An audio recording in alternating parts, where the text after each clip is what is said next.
So if you pull water from the lake up to your irrigation system and you're going to have a freeze, you probably want to put one of these things in. I just put a T, and I put a pipe coming out with a valve that I can open it up here at the top, and I can open it down the bottom and let all that water drain out from the sprinkler system. And that'll all drain out to the bottom of the hill, and then when it freezes, it won't crack my pipe. You can see 2 pipes down there. One's the old busted one that froze last year, and then this is the new one that we put this year. And this system should help us out, save us some time, because it's a long ways down that hill to get to the lake.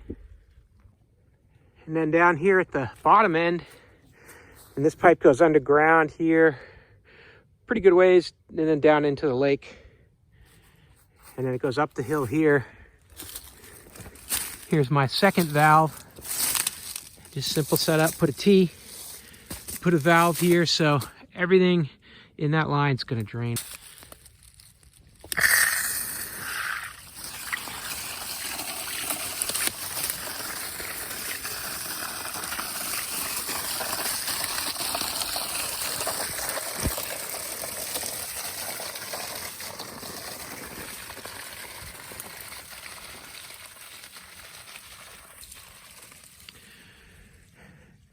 And that's it. That'll just drain all that water out, and hopefully don't have any issues with this big freeze that's coming up.